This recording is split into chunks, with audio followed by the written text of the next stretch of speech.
Olá a todas e todos. Eu estou aqui hoje para apresentar o trabalho Feche a Porta Quando Sair, Memórias do Autoritarismo em Cá. Meu nome é Daniele Barbosa, eu sou doutoranda do Programa de Pós-Graduação em Teoria e História Literária do IEL Unicamp. Nesse trabalho, nós vamos tratar, então, das questões de memória e esquecimento, memória e cultura, a obra Cá e o Horror em Narração, e o fim de Cá, e sua relação com o texto Recordar, Repetir e Elaborar, de Sigmund Freud, publicado em 1914. Em 2011, era publicada a obra Cá, Relato de uma Busca, de Bernardo Kucinski, cujo jogo oscilante entre autobiografia e ficção também se traduz na interlocução entre lembrar e esquecer.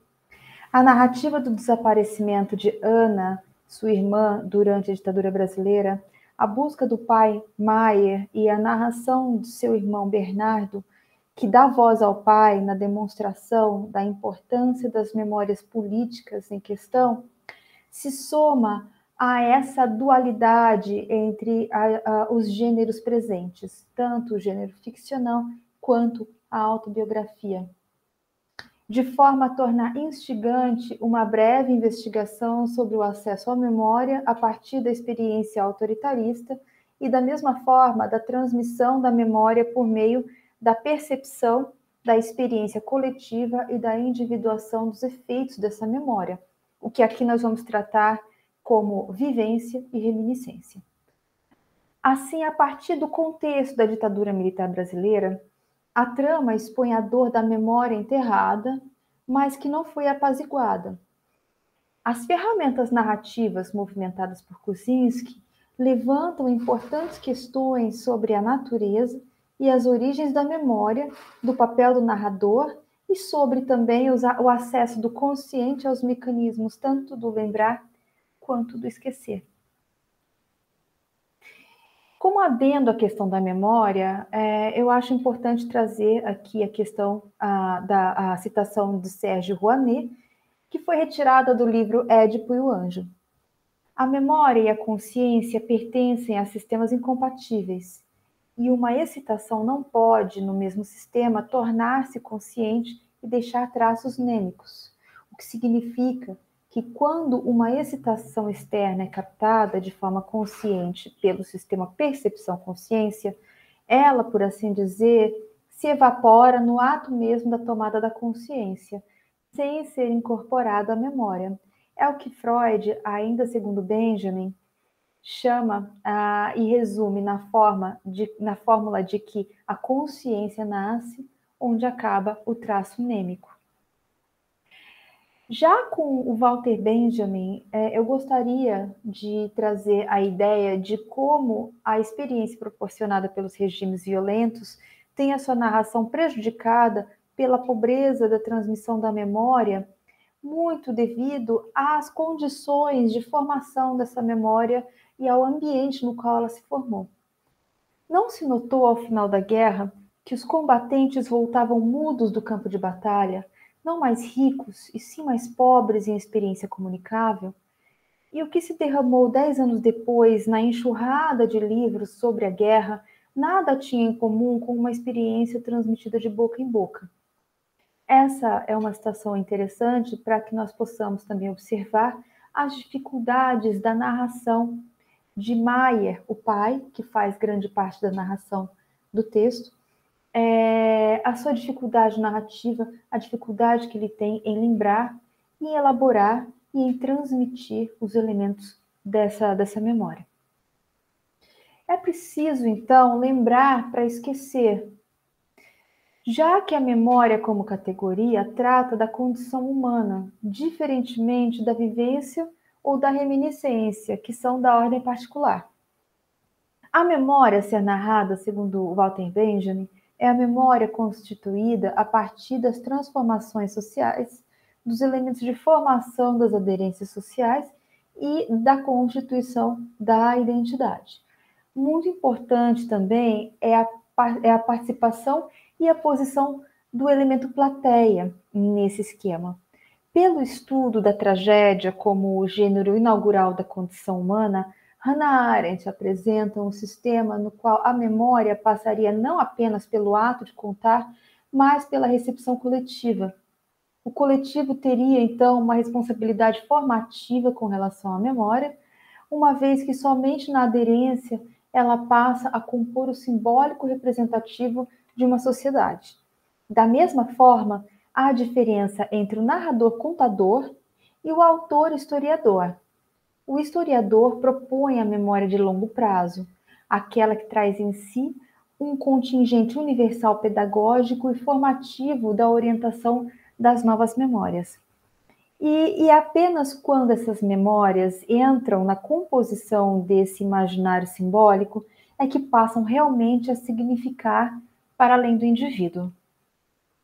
É dessa maneira, então, que a experiência autoritarista e as memórias da ditadura em Cá passam pelos movimentos de esquecer para poder lembrar e de lembrar para poder esquecer. Assim, o autoritarismo representa o espaço onde a fantasia de elaboração do horror, não obstante seu aspecto coletivo, tem direto acesso aos conteúdos subjetivos individuais para que seja satisfeita a necessidade de ordem. Assim, o autoritarismo leva em consideração a necessidade direta de se estabelecer um controle sobre o indivíduo e um controle sobre a forma como ele elabora os seus medos antes do estabelecimento do controle social. A resolução das tensões adjacentes ao choque na sublimação da culpa, no caso do pai Maier, quando ele expressa sua culpa em duas direções muito significativas. A primeira delas, a culpa por não ter observado o desaparecimento da filha no contexto da sua atividade política. E, na segunda forma, a culpa por não se lembrar da filha, por não ter dela um registro de vivências e, da mesma maneira, tentar se esquecer do seu próprio passado como militante político na Polônia. Em Recordar, Repetir e Elaborar, que é o texto do Freud de 1914, Freud então ressalta a necessidade da lembrança, ou melhor ainda, do resgate da recordação por meio do acesso do consciente. Trata-se, evidentemente, de um ensaio sobre a linguagem e a sua relação com o recalcado, que é uma relação que o Freud situa no âmbito do acesso e da resistência. A resistência para o Freud não é tão importante quanto o acesso, que permite o ato de recordar.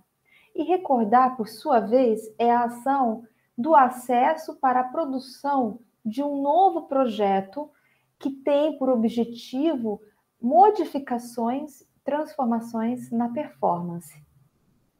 O símbolo trazido pelo romance para o movimento de elaboração de lembrar e esquecer vem da Matseivá, que é a pedra tumular da cultura judaica. Essa pedra pode ser posta apenas com o corpo presente. E é apenas com o corpo presente que a pedra, sendo colocada, pode, então, promover o resguardo da memória. Porque então é necessária a presença do corpo para ser colocada a pedra, e por meio da colocação da pedra, essa memória passa então a compor um elemento importante para todos. O romance atinge então o seu clímax na realização da perda que gera a necessidade de se pensar na colocação da Matseivá. A filha sem a Matseivá seria apagada e a memória das suas ações esquecida. Outra dualidade, então, se apresenta nesse momento, que é a solução da culpa, que permitiria solucionar a falha em construir uma memória compartilhada na vivência da filha, que então seria compensada pela memória da tradição. Em Cá, a elaboração passa pelo paradoxo da fantasia autoritarista, o sentido do apagamento e do enterro dos mortos em vida, o que acaba por constituir uma estratégia dos regimes ditatoriais. O objetivo do apagamento das vítimas, seu desaparecimento corpóreo, também tem reflexo na intenção do seu desaparecimento total. É um efeito observável no caso da ditadura brasileira, na qual os casos de desaparecimento e morte foram tratados individualmente como crimes em separado. Apenas com a constituição da memória histórica surge a necessidade da reorganização dos fatos para uma nova narrativa fundamentada na relação entre os corpos políticos e a sua recolocação na história como corpos testemunhais, que foi em grande parte o papel da Comissão da Verdade. No caso de cá, corpo e memória ausentes, a resposta encontrada foi a elaboração do livro como memorial, que foi uma resposta da ficção aos dois narradores, pai e filho, para que fossem evitados tanto o esquecimento da vivência de Ana, como o apagamento da sua trajetória como mulher, como filha e como militante. Essa última, então, pertencente à história.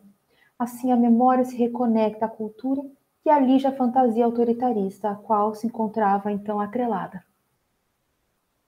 Esquecer e lembrar são atos políticos contemporâneos em que as formas de ver e viver o mundo passam pela capacidade de nossa sociedade em guardar as suas tragédias como um veículo de resistência.